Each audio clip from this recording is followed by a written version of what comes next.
Bismillahirrahmanirrahim. Ya Hayyu Ya Qayyum, Ya Hayyu Ya Qayyum, birahmatika nastaghith fa'aghithna wa la takilna ila anfusina tarfata 'ainin abada wa aslih lana sya'nana kullah.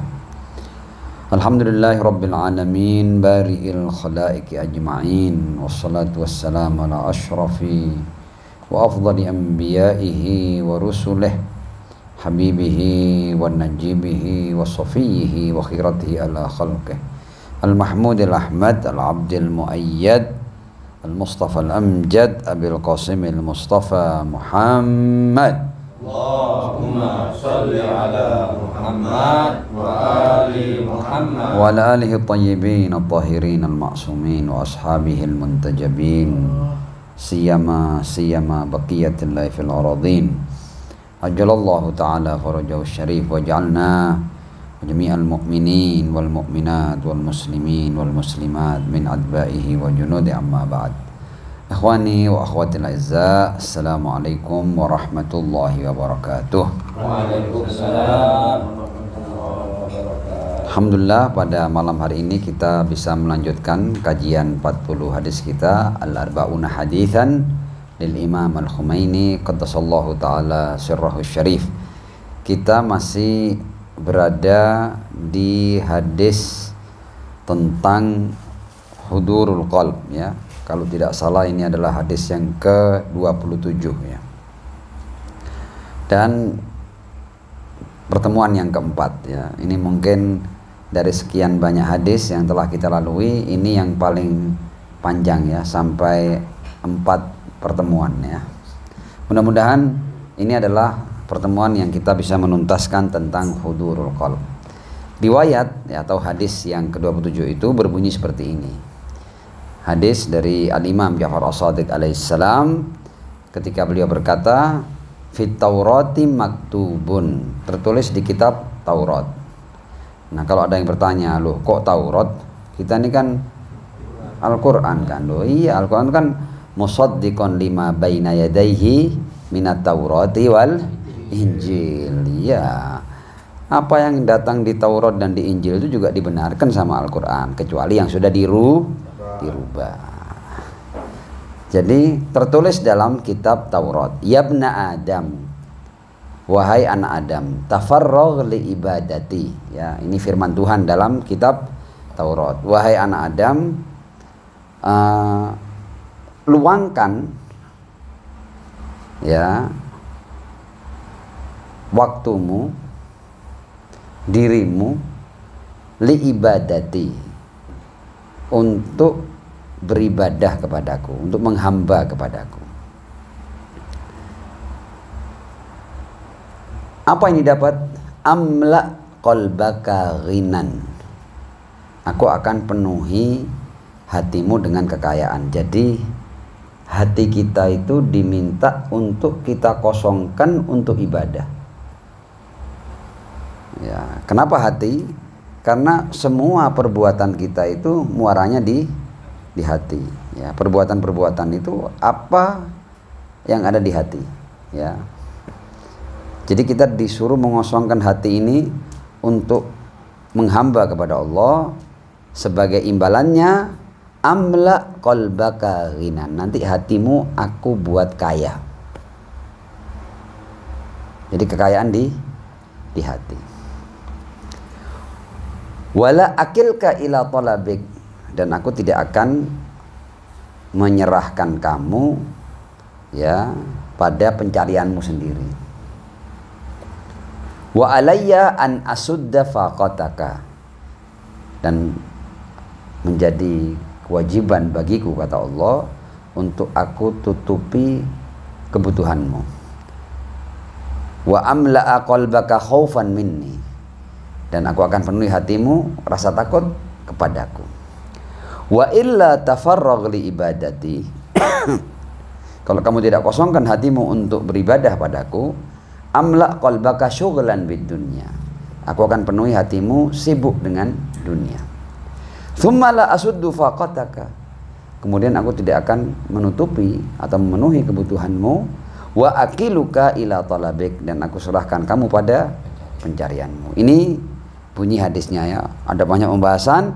Nah, kita di pertemuan yang keempat ini melanjutkan bahwa ada satu tema tentang tajassumul a'mal wal i'tiqadat. Ya, tajassumul a'mal wal i'tiqadat. Artinya apa yang menjadi keyakinan kita dan perbuatan-perbuatan kita nanti itu akan mengalami tajassum, akan mewujud ya. Jadi amal-amal kita ini ada wujudnya. Sebagaimana keyakinan kita juga ada wujudnya. Akidah kita juga ada wujudnya. Makanya akidah yang benar itu wujudnya juga luar biasa. Sebagaimana amal-amal baik juga wujudnya luar biasa.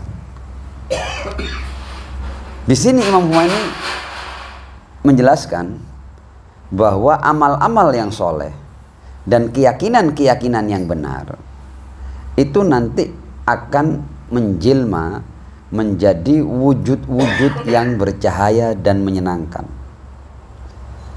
yang akan mendatangkan bagi pelaku dan yang punya keimanan seperti ini itu kamalas surur wal ibtihaj, akan dipenuhi dengan kebahagiaan ya dan keceriaan. Sebagaimana al-a'mal as-sayyi'ah lawannya al-a'mal as-salihah, wal i'tiqadat al-batilah, dan keyakinan-keyakinan yang batil itu juga akan mewujud dalam bentuk hal-hal yang buruk, gelap, dan mendatangkan kesedihan serta kepedihan bagi pelaku dan pengimannya. Dari sini kita bisa paham bahwa keyakinan yang benar dengan pencarian yang benar itu ada harga di mata Allah Subhanahu wa taala. Jadi imbalan bukan hanya dalam perbuatan-perbuatan baik loh ya. Anda ketika sampai pada keyakinan yang benar itu ada imbalannya. Dan boleh jadi imbalan keyakinan jauh lebih tinggi daripada imbalan al-a'mal as-salihah. Nah, karena perbuatan-perbuatan baik itu lahir dari keyakinan yang benar. Seperti itu. Kemudian agar supaya orang itu yakin ya bahwa perbuatan-perbuatan baik dan keyakinan yang baik itu akan mengalami tajassum, akan mewujud, itu Imam Humaini kemudian membawakan beberapa ayat di Al-Quran. A'udzubillahi minasyaitonir rajim. Yauma tajidu kullu nafsin ma amilat min khairim muhdara. Ya, ketika setiap jiwa itu akan mendapati apa-apa yang dia lakukan itu dari kebaikan muhdara. Muhdara itu hadir. Ya. Dalam bentuk wujud. Wa ma amilat min su'in, ya. Dan apa-apa yang dia lakukan dari keburukan, tawaddu law anna bainahu wa bainahu amadan ba'ida, seandainya ada jarak yang memisahkan antara aku dengan wujud dari perbuatan burukku, ya, dari keyakinan batilku. Seandainya aku dijauhkan dari wujud yang lahir dari perbuatan serta keyakinanku itu. Jelaskan ayatnya. Atau ayat yang sering kita hafal, yang sering kita baca dan kita hafal ya. Yauma idzin yasdurun nasu ashtatan liyurau a'malahum, ya. Ketika manusia itu berpencar ya di hari kebangkitan, ya. Berkelompok-kelompok ashtata liyurau a'malahum, untuk diperlihatkan kepada mereka amal-amal perbuatan mereka. Baru kemudian faman ya'mal mithqala dzarratin khairan yarah. Ya, siapapun yang berbuat sebiji zarah dari kebaikan akan melihatnya, akan ada wujudnya perbuatan baik itu. Sebagaimana wa may ya'mal mithqala dzarratin syarran yarah, ada wujudnya juga perbuatan buruk itu.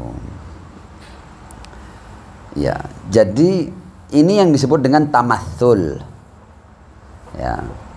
Makanya malaikat kan punya bentuk khusus kan, Tapi ketika malaikat itu hendak berjumpa dengan manusia, itu kadang-kadang bisa bertamatsul, menjelma menjadi manusia umpamanya. Apakah ini cuma cerita? Enggak, di Al-Quran ada itu. Fatamatsala laha basyaran sawiyya. Ya. Jadi malaikat itu mewujud dalam bentuk basyar, dalam bentuk manusia. Padahal dia malaikat. Ini tamatsul. Jadi perbuatan-perbuatan kita juga punya tamatsulnya, akan ada jelmaannya. Seperti itu. Imam Huwaini kemudian menjelaskan bahwa tamatsul ini ada bentuk fisiknya, hakikat. Ini bukan khayalan, bukan mimpi, bukan fantasi ya. Jadi bukan diperlihatkan di alam mimpi atau di alam fantasi, enggak, di alam nyata. Ada bentuk nyatanya, kata Imam Huwaini. Nah, selanjutnya beliau menjelaskan bahwa setiap amalan kita yang diterima, kullu amalin makbul, ya, setiap amalan yang diterima itu ada bentuk indahnya, ada bentuk bercahayanya. Ya. Seperti apa? Ya kadang-kadang kalau kita ikut bahasa Al-Qur'an ya, itu perbuatan-perbuatan bisa jadi hurul ain, ya, jadi bidadari, ya, jadi dayang-dayang, jadi para pelayan, jadi al-qusur, istana, jinan, kebun-kebun yang indah, ya, al-anhar, al-jariyah, ya, karena itu kan di antara keindahan-keindahan yang kita kenal di dunia ini kan, ya, semacam kecantikan, keindahan, kerupawanan, panorama yang indah, ya, berbagai macam bangunan yang megah, ya, tapi tentu tidak bisa disamakan dengan yang di dunia. Artinya hal-hal yang indah itu akan Anda temukan nanti, dan itu adalah wujud dari perbuatan-perbuatan kita. Imam Huwaini kemudian menjelaskan juga bahwa di dalam keberadaan ini, fi alamil wujud, ya, dalam keberadaan ini itu tidak ada sesuatu yang hadir sia-sia.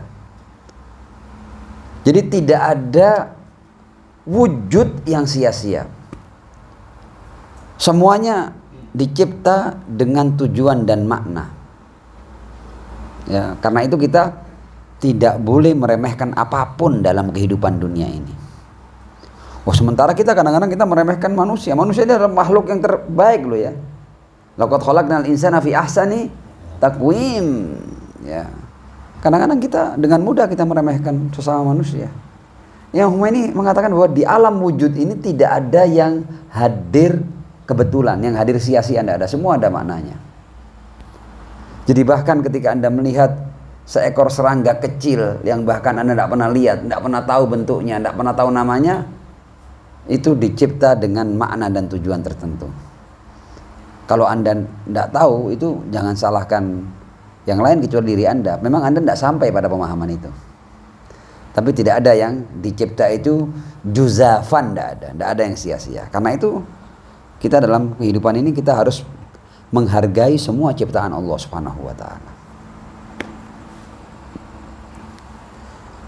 Dan semuanya ada hubungan, jangan dikira serangga yang terbang, semut yang melata, itu jangan dikira ada artinya semuanya itu.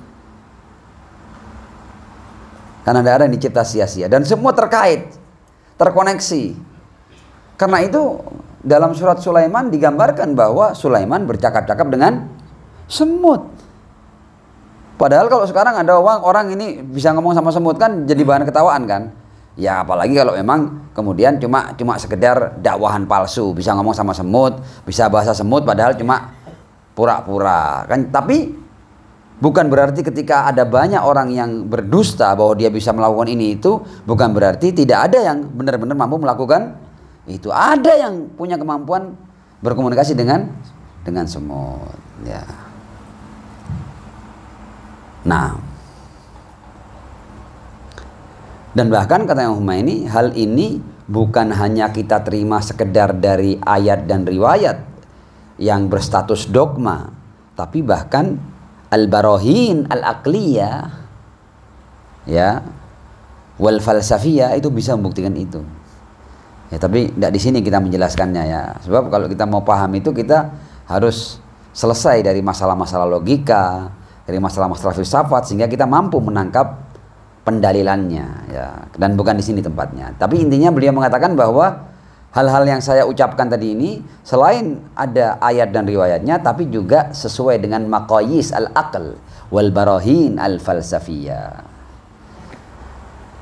Dan pribadi Muhammad bin Abdullah sallallahu alaihi wa alihi adalah salah satu contoh dari manusia yang sudah sampai pada iktisyaf, memahami bahwa amal ini akan jadi ini, keyakinan ini akan jadi ini. Beliau sudah sampai pada iktisyaf dan sedikit banyak dikabarkan kepada umatnya oleh Ar-Rasul sallallahu alaihi wa alihi.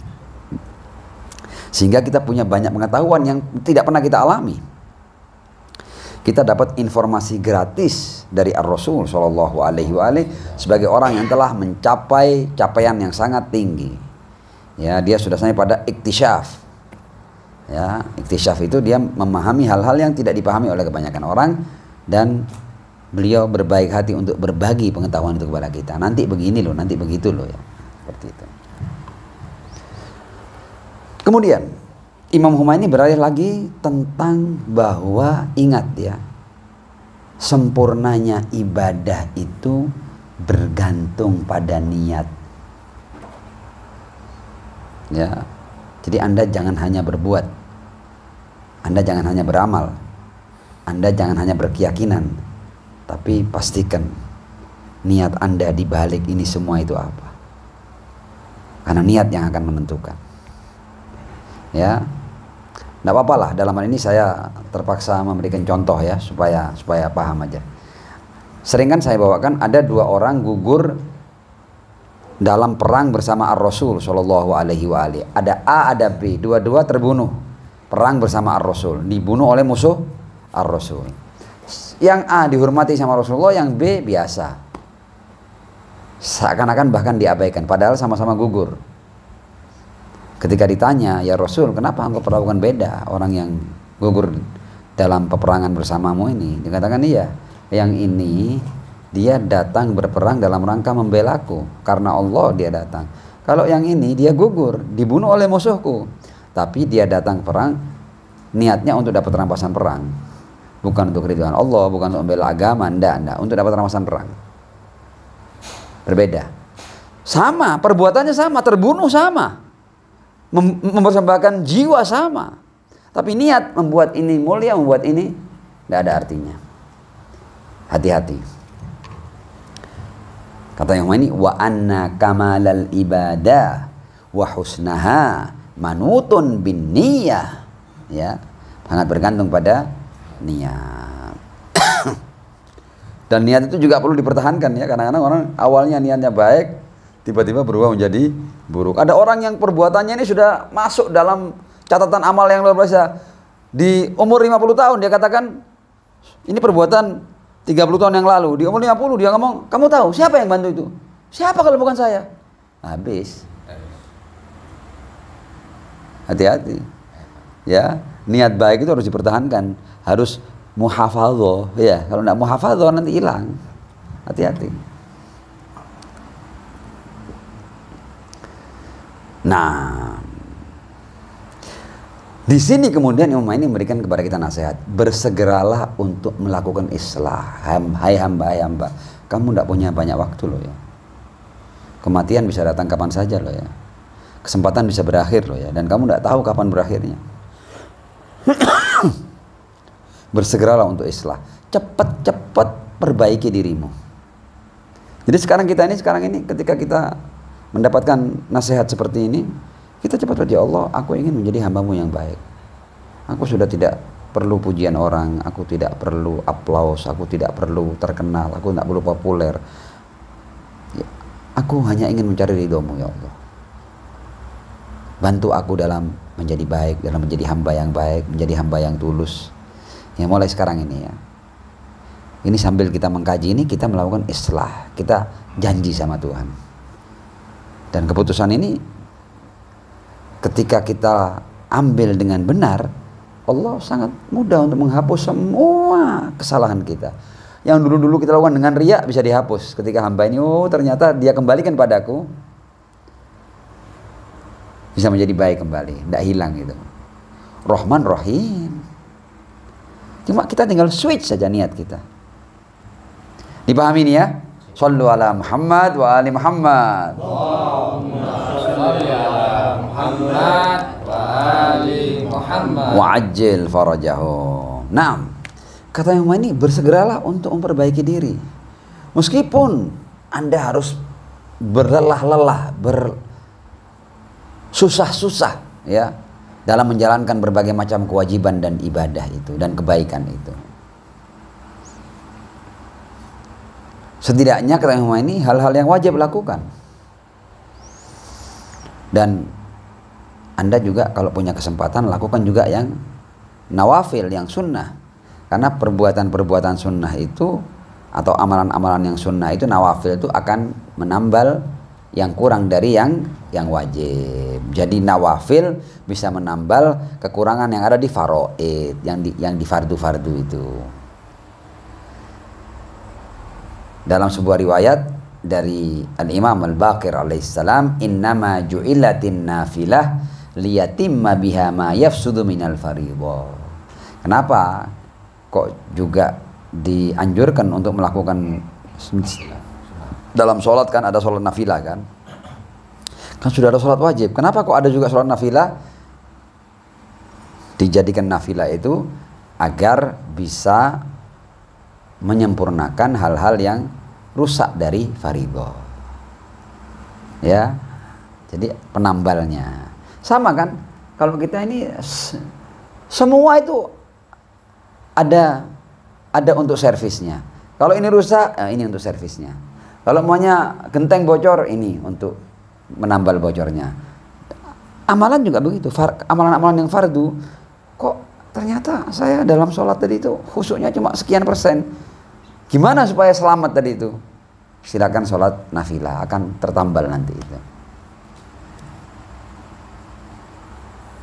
Dari Abu Basir, ya perawi, dari Abu Abdullah Al-Imam Ja'far As-Shadiq alaihissalam, yurfa'u lirrajuli minas sholati rub'uha au thumunuha au nisfuha au akthar biqadri masaha walakinna Allah ta'ala yutimmu dzalika bin nawafil. Salat itu kadang yang diterima seperempatnya, kadang seperdelapannya, kadang separuhnya atau lebih banyak. Biqadri masaha. Jadi kalau dia lalainya itu 50%, ya yang diterima 50%. Kalau lalainya 9/10, yang diterima ya 1/10. Ya, paham ya? Walakin Allah Ta'ala, tapi Allah akan menyempurnakan yang kurang-kurang dengan bin nawafil, dengan sholat-sholat nafilah. Nah, dan jelaslah kita ini tidak lolos ya dari lupa, dari lalai ya, dari tidak khusyuk ya. Kadang-kadang kita sementara sholat perhatian kita kemana-mana, kehilangan konsentrasi, itu kan terjadi kan? Apa tidak terjadi? Terjadi ya. Nah, berarti kita agak jujur ya. Dan karena itu seharusnya kita tidak meninggalkan sholat-sholat nafilah, karena itu menambal yang kita lalaikan dari yang fardu. Nah, Imam Humayni kembali lagi mengingatkan, wahai pembaca yang budiman, kan ini kan kitab beliau kan, baca yang mulia, sadarlah dari kelalaian, pikirkan tentang dirimu, tentang perbuatanmu, ya. Lihat juga buku amalmu. Kita kan bisa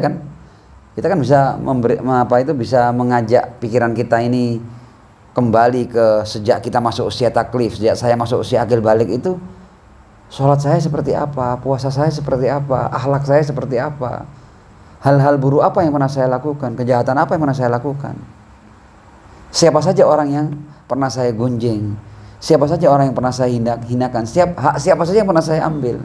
Nah, kita disuruh melihat buku amal kita. Sebelum nanti buku amal itu sudah sudah keluar resmi ya. Kalau sekarang kan masih bisa kita otak-atik ya, dengan doa, dengan taubat ya, bisa kita otak-atik ya. Dan khawatirlah katanya Humaini, bahkan terhadap amal-amal yang kamu anggap sudah baik. Kamu sudah menganggap sholatmu baik, puasamu baik, hajimu benar sudah, belum tentu. Ingat bahwa kalau itu tidak berhasil engkau perbaiki di dunia, maka akan menjadi sesuatu yang buruk bagimu di akhirat nanti. Karena kan ada tajassumul a'mal wal i'tiqadat. Shallu ala Muhammad wa ali Muhammad. Allahumma shalli ala Muhammad wa ali Muhammad. Wa ajil farajahum. Imam Humaini kemudian mengatakan seperti ini. Kamu itu kalau mau melihat dirimu, bandingkan dirimu dengan para aulia, dengan para anbiya yang sudah punya makom yang tinggi kayak gitu. Seperti apa jawab mereka? Kita lihat ini ya. Ketika Al-Imam As-Shadiq alaihissalam bercerita tentang datuknya Al-Imam Ali bin Abi Thalib alaihissalam ya. Ini lulusan madrasah Rasulullah yang dididik langsung oleh Rasulullah. Ali bin Abi Thalib. Seperti apa sih hasil didikan Rasulullah ini? Kata Imam Ja'far, wallahi demi Allah, ma akala Ali bin Abi Thalib alaihissalam minad dunya haraman qattu.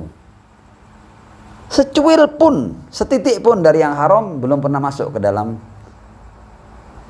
perut Ali bin Abi Thalib alaihissalam. Dia tidak pernah makan sedikit pun barang yang haram sampai beliau meninggal. Tidak saya baca Arabnya ya supaya waktu ya. Dan tidak dihadapkan kepada Ali bin Abi Thalib dua perkara yang dua-duanya itu adalah untuk Allah ya, untuk mendapatkan ridha Allah, kecuali dia akan mengambil yang lebih susah untuk dia lakukan. Jadi kan kadang-kadang contoh ini ya. Kita ambil contoh begini aja. Seandainya habis ada acara maulid namanya. Kemudian kan setelah acara maulid kan ada banyak tugas yang perlu kita selesaikan kan ya. Ada tugas semuanya cuma angkat-angkat piring yang sudah sisa-sisanya orang makan ya. Ada juga cuci piring ya. Ada juga cuma melipat karpet dan lain sebagainya. Ini kan semuanya baik meringkas bekas orang-orang makan, atau melipat karpet ya, atau nyapu, atau cuci piring, itu kan semuanya perbuatan baik kan. Tapi yang paling ketika dihadapkan pada perkara-perkara itu, dia cari yang paling susah mana. Kalau seandainya yang paling susah cuci piring, itu yang diambil. Jadi selalunya yang paling mengambil yang terberat. Wa ma nazalat bi Rasulillah sallallahu alaihi wasallam nazilatun qattu illa da'ahu thiqatan bih. Kata Imam Ja'far, Anda tahu siapa Ali bin Abi Thalib? Ali bin Abi Thalib adalah jenis orang yang Rasul tidak menimpa Rasul sesuatu yang menyakitkan bagi beliau ya, atau musibah bagi beliau, kecuali Rasul orang pertama yang dipanggil adalah Ali bin Abi Thalib. Kenapa? Thiqatan bih, saking percayanya Rasul kepada Ali bin Abi Thalib. Nah, kayak gitu. Wa ma ataqa ahadun amal Rasulillah, dan tidak ada satu orang pun yang mampu mengerjakan amalan Rasul dari umat ini selain Ali bin Abi Thalib alaihissalam. Karena itu di Al-Quran dikatakan wa anfusana wa anfusakum, ini jiwaku ini Ali bin Abi Thalib. Makanya Rasul ngomong anta minni bimanzilati Haruna min Musa illa annahu la nabiyya ba'di. Semua ini diucapkan Rasul jelas-jelas dalam literatur umat Islam, ada tentang siapa itu Ali bin Abi Thalib. Kata Imam Ja'far, Anda tahu Ali bin Abi Thalib yang punya makom seperti itu, seperti apa dia kalau beribadah? Wa in kana la ya'malu amala wajilin. Dia itu kalau melakukan perbuatan, dia melakukannya dengan rasa takut. Jadi kalau sholat sambil takut dia, diterima apa enggak ya sama Allah ini ya? Seperti itu. Kana wajuhu bainal jannati wan nar, dan wajahnya selalu berhadapan antara surga dan neraka. Jadi dalam setiap perbuatannya dia selalu melihat surga dan neraka, sehingga melakukan itu dengan penuh ketakutan Ali bin Abi Thalib. Yarju thawaba hadhih wa yakhafu iqaba hadhih. Dia menginginkan imbalan surga dan takut dari azab neraka. Imam Ja'far masih mengatakan tentang ibadahnya Ali bin Abi Thalib. Anda tahu, orang yang banting tulang peras keringat ini, menggali sumur di mana-mana, kerja siang malam ini, itu kenapa kok dia kadang-kadang hidup dalam keadaan miskin? Karena hartanya dipakai untuk memerdekakan budak demi budak. Walaqad a'taqa min mali alfa mamluk fi talabi wajhillah. Ya, dan dia telah berhasil dari hasil jeripayahnya sendiri memerdekakan 1000 budak. Budak waktu itu harganya mahal. Budak ya, mahal. Jadi jual beli orang tuh ada itu. Ya, tapi Imam Ali kerja dalam rangka memerdekakan budak. Alfa mamluk 1000 budak. Dalam rangka meraih keridhaan Allah Subhanahu wa taala dan selamat dari api neraka. Sementara pada saat yang sama dia memberikan makan keluarganya hanya dengan apa? Bizait wal khal wal ajwa. Dikasih cuma minyak. Nggak tahu ini minyak zaitun atau apa, sama cuka sama ajwa, korma. Harta yang lain dipakai untuk memerdekakan budak. Dia ambil sedikit hanya untuk bisa melaksanakan kewajibannya memberikan nafkah kepada keluarganya. Wa innahu kana la yaqutu ahlahu bizaiti wal khalli wal ajwa. Wa ma kana libasuhu illa karabis. Dan pakainya apa? Pakainya karabis. Karabis itu adalah jenis kain yang kalau dipakai lama mesti molor, ya. Jadi kalau lengan panjang itu pasti nanti akan semakin panjang, modot sampai nutupi jari-jari. Nah, itu harus setiap kali memanjang digunting nanti supaya saking biasanya jenis kain yang dipakai oleh Ali bin Abi Thalib alaihissalam. Wa makan libasu illa karabis idza fadala syai'un an yadihi da'a bil jalami faqassahu. Dan kemudian kata Imam Ja'far, dan tidak ada yang serupa dengan Ali bin Abi Thalib dari keluarganya, itu melebihi dalam pakaiannya, ya, melebihi Al-Imam Ali Zainul Abidin As-Sajjad, ya, yang kalau dalam apa itu qasidah-qasidah sering kita baca mithlu Zainil Abidina Ali. Nah, ini yang paling mirip dengan Ali bin Abi Thalib. Diceritakan oleh Imam Bakir, ya, putra daripada Al-Imam Ali Zainul Abidin, dikatakan bahwa walaqad dakhala Abu Ja'far alaihi salam ibnuhu alaihi fa idza huwa qad balagha minal ibadah ma lam yablughu ahad. Putranya yang Bakir, putranya Zainul Abidin, ketika melihat ayahnya ini, sepertinya ayahku ini dalam hal ibadah kayaknya tidak ada yang bisa menyamai ayahku ini. Fara'ahu qad isfarra launu. Imam Bakir melihat ayahnya ini sudah memucat, menguning warna kulitnya karena banyak begadang ibadah, ya. Wa wamadat ainah minal buka, ya, matanya itu sudah bengkak karena menangis. Wa dabirat jabhatuhu, ya. Jadi dahinya ini sampai seperti luka karena banyak bersujud. Wan kharama anfu, demikian juga hidungnya. Wa warimat saqa, bengkak kedua betisnya. Wa qadama, dan telapak kakinya. Minal qiyami fi shalah, karena lamanya tidak berhenti-berhentinya dia dalam melakukan salat. Kata Imam Bakir, putranya, falam amlik hina ra'aituhu bitilkal hal. Aku tidak tahan ketika melihat ayahku dalam keadaan seperti itu. Dan aku tidak bisa ngapa-ngapain kecuali aku hanya bisa meneteskan air mata. Fabakaitu rahmatan lahu. Aku nangis dikarenakan aku sayang, ya, kasihan sama ayahku. Fa idza huwa yufakkir, tapi aku melihat ayahku sepertinya masih berpikir. Faltafata ilayya ba'da hunay'ah min duhuli, dan ketika dia tahu aku masuk, kemudian ayahku ini melihat aku, ya, dan berkata, ya bunayya, wahai putraku, a'tini ba'da tilka suhuf allati fiha ibadatu Ali ibn Abi Thalib alaihissalam. Bawakan untukku lembaran-lembaran yang di situ ada cerita tentang ibadahnya Ali ibn Abi Thalib alaihissalam, ya, hasil didikan Rasulullah ini, Ali ibn Abi Thalib. Fa'ataitu, aku ambilkan lembar-lembar itu, aku berikan kepadanya. Faqara'a fiha syai'an, dibaca sebentar tok, syai'an yasiran, thumma tarakaha, kemudian dilempar begitu. Thumma tarakaha min yadihi tadajjuran, maksudnya tidak bisa dilakukan nih, terlalu repot ini ibadah-ibadahnya Ali bin Abi Thalib ini. Wa qala may yaqwa ala ibadah Ali ibn Abi, may yaqwa ibadata Ali ibn Abi Thalib alaihissalam, siapa yang kuat melakukan ibadahnya Ali bin Abi Thalib? Ini nyontoh Rasulullah, aku tidak kuat nyontoh ini. Padahal kata, nanti kita lihat ya, padahal ayahku itu, kata Imam Bakir, maksudnya Imam Ali Zainal Abidin ini, itu yusalli fil yaum wal laila alfa rakaah, sepanjang hari itu ya, siang dan malam itu dia sedikitnya sholat 1000 rakaat.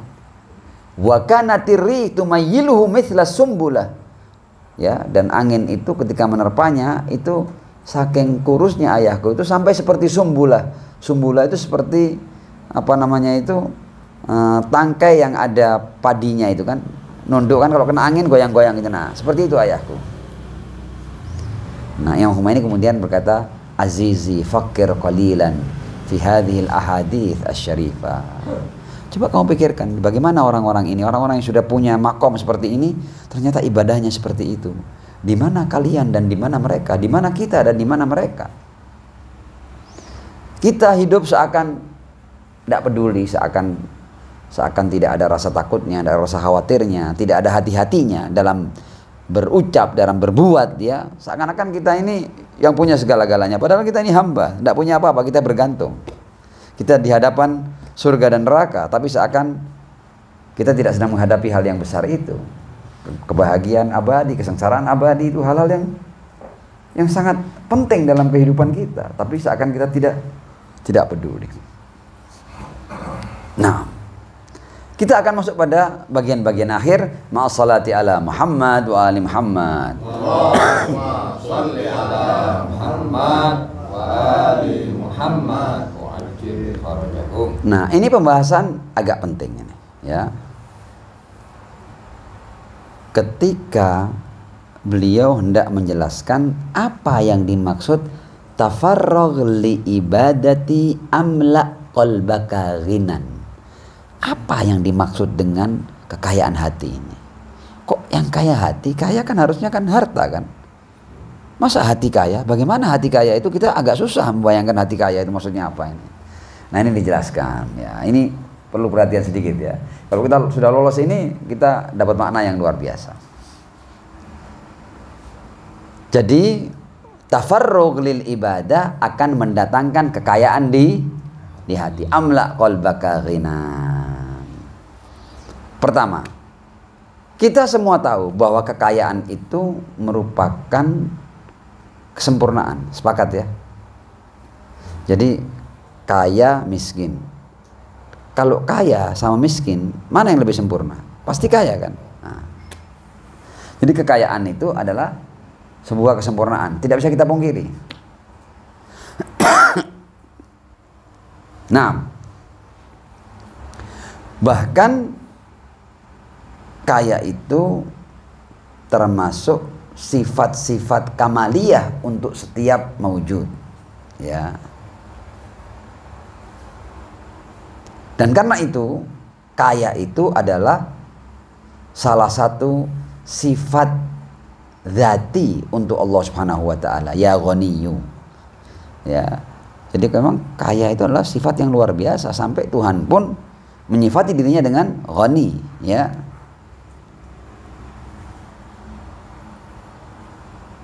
Tapi harta benda ya, emas, perak, intan, berlian, ya, keping-keping dirham dan dinar, ya, itu mendatangkan kekayaan, tapi bukan kekayaan hati kan, kekayaan, ya, bukan kekayaan hati.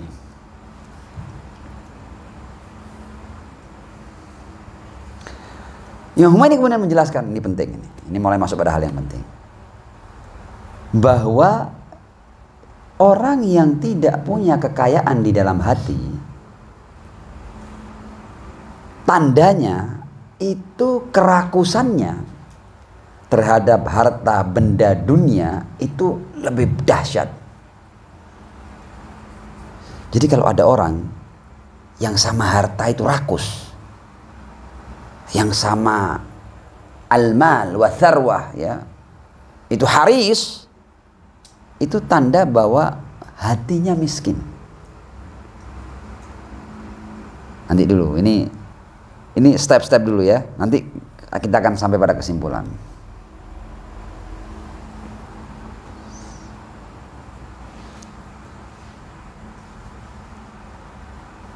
Poin yang barusan kita bahas adalah setiap orang yang dia lebih rakus terhadap harta dunia itu menunjukkan bahwa hatinya miskin. Semakin miskin hatinya, semakin rakus dia. Jadi ini langsung ini, ya.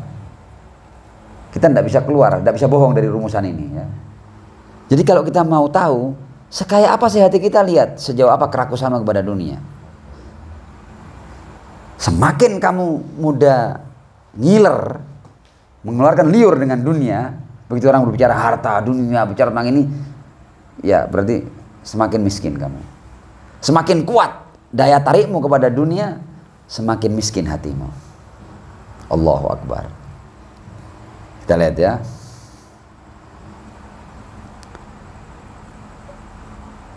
Sementara kalau kita mau melihat status kita di hadapan Allah Subhanahu wa taala, kita ini zong, nol kan.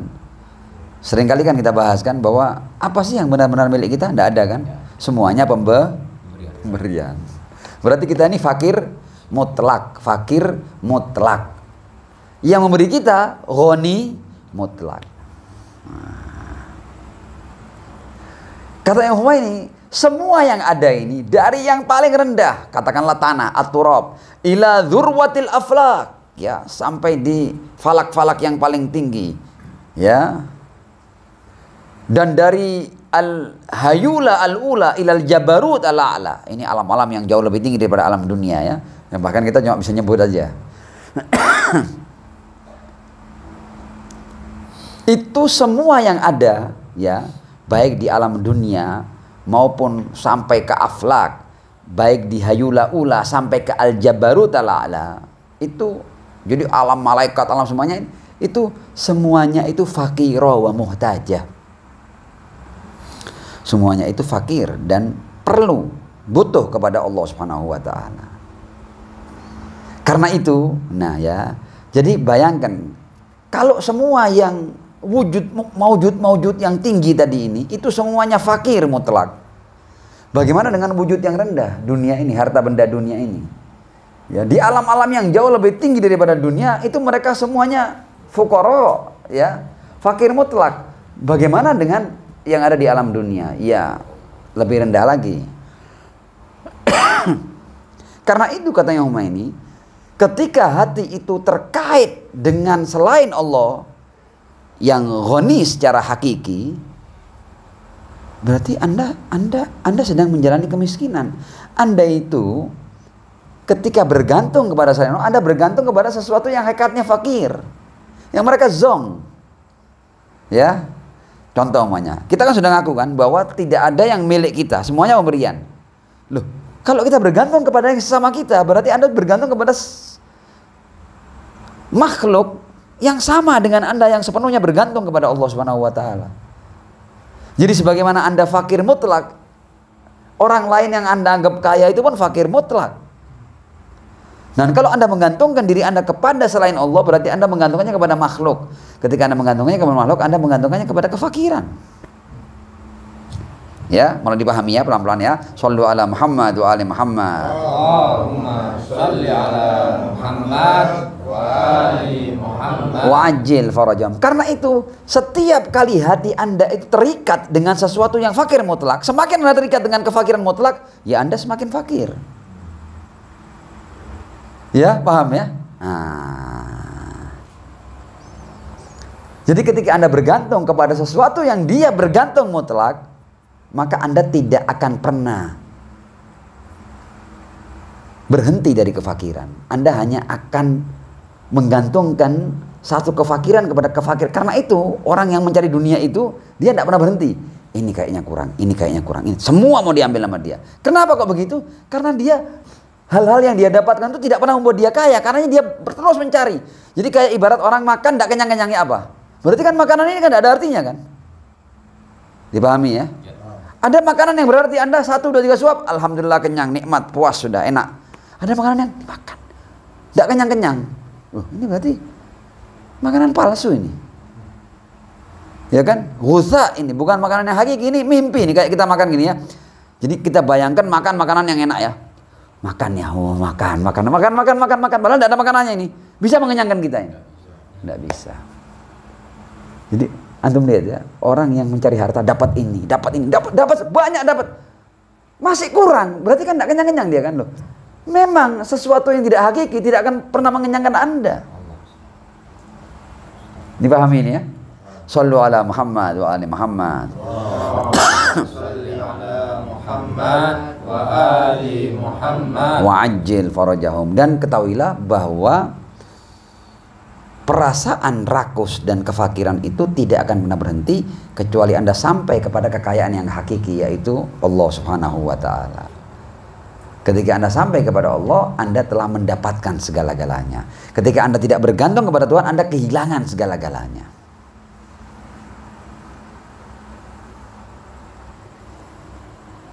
Nah, jadi jangan sampai Anda berusaha untuk mencari kekayaan pada kefakiran yang hakiki. Selain Tuhan itu semuanya fakir.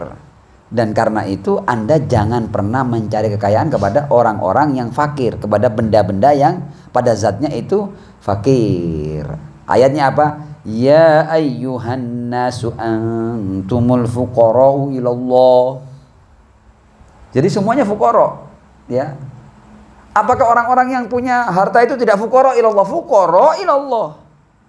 Ya. Bahkan dengan segala macam kekayaannya dia mematikan satu virus tidak bisa. Ya. Tidak bisa. Jadi semuanya ini bergantung kepada Tuhan. Loh, kalau semuanya bergantung, kenapa Anda mencari kekayaan kepada yang fakir? Anda cari kekayaan kepada yang ghani. Ya. Ya ayyuhan nasu antumul fuqara'u ilallah. Lah kalau kita mau cari kekayaan kemana? Wallahu huwal ghaniyul hamid. Tinggalkan semua manusia, carilah kekayaan kepada yang maha kaya secara hakiki. Nah, kita lihat ini sekarang. Manusia itu, ya, semakin dia tidak butuh kepada yang fakir-fakir tadi itu, maka kekayaan hakikinya akan semakin terlihat. Contoh umpamanya, kita ini pernah dengar enggak kekayaan Nabi Sulaiman, cerita Nabi Sulaiman? Ya. Ketahuilah bahwa Nabi Sulaiman itu tidak pernah merasa kaya dengan kekayaannya. Loh, yang punya kekayaan itu loh, dia tidak pernah merasa kaya dengan kekayaannya. Kok kita yang tidak punya itu, kita berusaha untuk yang sudah sampai seperti Sulaiman. Sulaimannya tidak menganggap ini sesuatu yang bisa mengayakan dirinya. Tidak ada artinya ini di mata Sulaiman. Ya, nah. Jadi Anda tidak akan pernah bisa kaya kalau Anda masih melihat kekayaan Sulaiman sebagai sesuatu yang bisa mengayakan Anda. Kan sudah topnya kekayaan tuh kan Nabi Sulaiman tuh kan. Contoh tentang Ar-Rasul Shallallahu Alaihi Wasallam. Dalam riwayat, suatu hari Jibril datang kepada Ar-Rasul dan memberikan mafati khazainil ard. Ya, kunci-kunci khazanah kekayaan bumi ini diberikan kepada Ar-Rasul Shallallahu Alaihi Wasallam. Kemudian apakah diterima kunci-kunci kekayaan khazanah bumi itu oleh Ar-Rasul? Allah loh ya yang memberikannya kepada Rasul melalui Jibril alaihissalam. Fatawadha'a sholawatullahi wasalamuhu alaihi. Dia merendahkan dirinya di hadapan Allah dan menolak untuk menerima pemberian itu. Waftakhara bifaqrih. Hendak kekayaanku itu, ya Allah, ketika aku sudah memahami kebergantunganku padamu. Dan ketika aku sudah bergantung padamu, hal-hal yang bergantung padamu tidak akan pernah membuat aku kaya. Ya. Jadi Allah hendak melihat seperti apa sih sebaik-baik makhluknya ini. Ternyata sebaik-baik makhluknya memang layak untuk menjadi sebaik-baik makhluk, karena dia tidak pernah merasa kaya dengan makhluk. Dia hanya merasa kaya dengan Allah Subhanahu wa ta'ala. Imam Ali bin Abi Thalib berkata kepada Ibn Abbas ketika orang-orang berebut khilafah dan lain sebagainya, kata Imam Ali, wa inna dunyakum indi la ahwanu min waraqatin fi fami jaradah taqdimuha. Kepada Ibn Abbas, ini dunia yang kalian perebutkan ini di mataku lebih rendah daripada daun yang ada di mulut belalang yang sedang dikunyah oleh belalang itu. Dunia kalian ini lebih rendah di mataku daripada daun yang sedang dikunyah oleh belalang.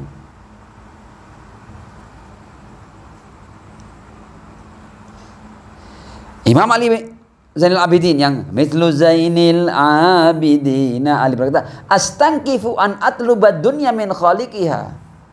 Aku menghindarkan diriku untuk meminta dunia dari penciptanya. Loh, aku ketika berhubungan dengan penciptaku, aku tidak minta dunia, aku minta keridhoannya, aku tidak minta dunia. Ya. Fa kaifa bi talabiha min makhluqin mithli.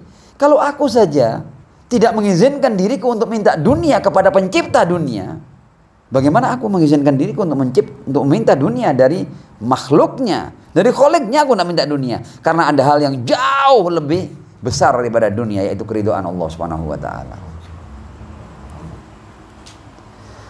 Naam, sallu ala Muhammad wa ali Muhammad. Allahumma salli ala Muhammad wa ali Muhammad. Wa ajil farajam. Nah, di bagian akhir yang ini mengatakan, serahkan hati kepada pemiliknya. Dirimu, hatimu, ruhmu adalah milik Allah Subhanahu wa ta'ala. Jangan kamu biarkan orang asing untuk menguasai hatimu. Serahkan hatimu kepada pemilik sejatinya, yaitu Allah Subhanahu wa ta'ala. Karena apa? Walillahil izzatu wali rasulihi walil mu'minin. Semua kejayaan, kemuliaan itu hanya ada pada Allah dan hanya pada Rasulullah dan kepada orang-orang yang beriman. Karena orang yang beriman juga dia berusaha untuk meraih seluruh kemuliaan bukan dari makhluk tapi dari Allah Subhanahu wa ta'ala. Biarlah yang punya hati itu yang mengatur hatimu.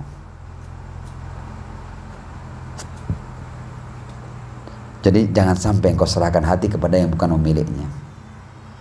Jangan biarkan yang bukan pemilik merusak hatimu, menguasai hatimu, mengotori hatimu, menyelewengkan hatimu. Serahkan hatimu kepada pemiliknya, yaitu Allah Subhanahu wa ta'ala. Karena itu kita lihat ya riwayat-riwayatnya sudah di bagian akhir ini kan dikatakan bahwa ketika hamba itu mendekatkan dirinya kepada Allah, jadi kan amla qalbaka ghinan, aku akan penuhi hatimu dengan kekayaan. Ketika hamba itu berusaha mendekatkan dirinya kepada Allah, dia tidak hanya berhenti dengan yang fardu-fardu, bahkan yang nafilah-nafilah dia lakukan. Dalam ayat dikatakan wa innahu la yataqarrabu ilayya bin nafilah hatta uhibba. Kalau kita kan tidak kan, kita ini begitu kewajiban sudah kita lakukan tuntas sudah. Lega, selesai sudah kewajiban saya lakukan. Tidak mikir untuk nafilah kita kan. Karena kita belum sampai kepada cinta kepada Allah Subhanahu wa ta'ala, sehingga kita tidak pernah untuk melanjutkan kewajiban dengan yang mustahab ya. Nah, tanda ini penting juga. Tanda orang yang cinta kepada Tuhannya, dia tidak hanya berhenti pada yang wajib, tapi dia juga melakukan yang nawafil. Berarti ini sudah ada hubungan antara dia dengan Tuhan. Wa inna. Nah, kalau ada hamba yang berusaha untuk mendekatkan dirinya kepadaku dengan nafilah hatta uhibbah, sampai aku nanti mencintainya, kata Allah.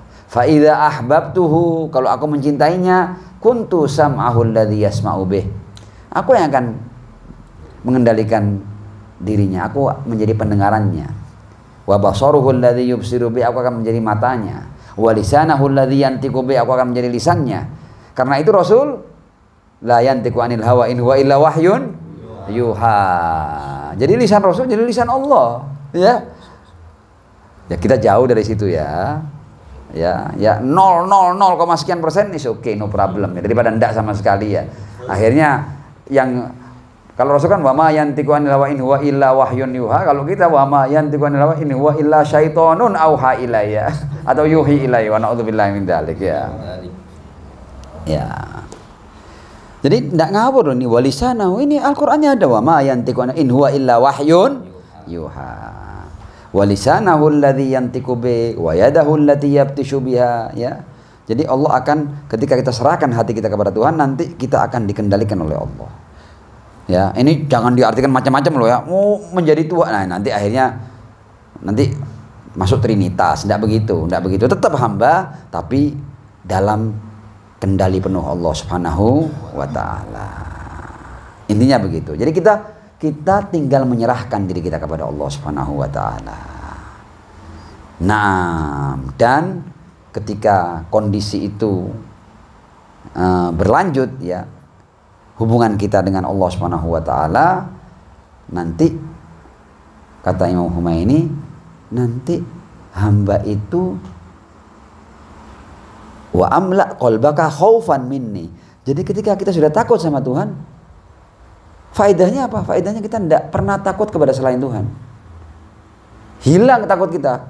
Tidak mungkin takut miskin, tidak mungkin takut sakit, tidak mungkin takut mati, tidak mungkin takut apa-apa. Karena dia sudah takut kepada Allah. Jadi takut kepada Allah itu menghilangkan seluruh ketakutan kita kepada yang lain. Jadi takut kepada Allah itu artinya keberanian mutlak. Nah, dipahami ya? Ya. Nah, dan dia akan sampai pada pemahaman la mu'athira fil wujudi illallah bi kulli qalbi. Tidak ada yang bisa punya pengaruh secara independen dalam keberadaan kecuali Allah Subhanahu. Itu yang artinya tafarragh li ibadati amla qalbaka ghinan. Jadi ala inna awliya Allah la khaufun alaihim wa lahum yahzanun. Ya la khaufun, kan orang dia sudah hanya takut kepada Allah kok. Kepada yang selain Allah tidak ada takutnya dia. Ya. Jadi tidak ada khawatir dalam keadaan di tengah padang pasir dan dia jatuh pingsan jauh dari mata air, dia sudah tidak kuat mengangkat dirinya. Apakah dia takut kehausan? Tidak takut. Kapanpun pertolongan Allah bisa datang. Kalaupun dalam kehidupan dunia ini, kalaupun akhirnya saya berakhir dengan kematian, kematian itu pun bukan sesuatu yang ditakutkan. Ala inna awliya Allah khaufun alaihim walahum. Ya, bahkan kematian pun dia tidak takut. Bahkan kematian bisa menjadi kado terindah baginya. Jadi sudah seperti itu. Karena apa? Karena orang yang gugur di jalan Allah, wala tahsabanna alladziina qutilu fi sabilillah amwata bal ahya'un inda rabbihim. Jadi tidak ada yang dia takutkan. Jadi musuh kalau mau ngancam dia percuma.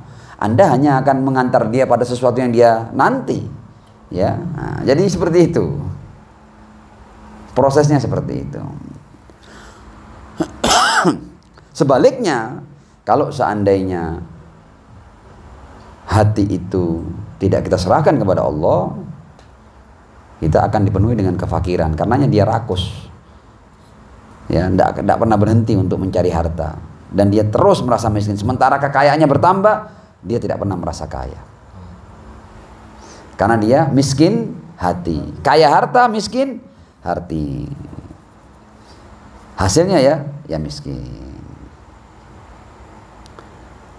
Nah, dan kalau orang sudah jauh dari Tuhan, dia akan miskin hati meskipun dia kaya harta. Dan ketika itu yang terjadi, maka dia akan menjadi pribadi yang egois. Ya, dia hanya ingin dimenangkan, ingin mendominasi, tidak mau dikalahkan. Kenapa? Karena dia takut kalau ada yang lebih kaya darinya, dia takut kehilangan sesuatu, karena dia bergantung kepada harta. Jadi orang yang sudah lepas dari kebergantungan kepada Allah, dia akan menjadi manusia yang egois, ya, yang narsis, ya, yang semau-mau hatinya, ya. Dia akan menjadi manusia yang liar, yang brutal, dan seterusnya lah pokoknya. Dan itu semua muncul dikarenakan kehinaan dari al-faqrud dzati, ya, yang ada pada dirinya. Ini kan, wa illa tafarragh li ibadati, kalau kamu tidak khususkan ya hatimu untuk beribadah kepadaku, amla qalbaka syughlan bidunya, aku buat kamu puyeng ya, sibuk dengan dunia dan kamu tidak pernah merasa kaya.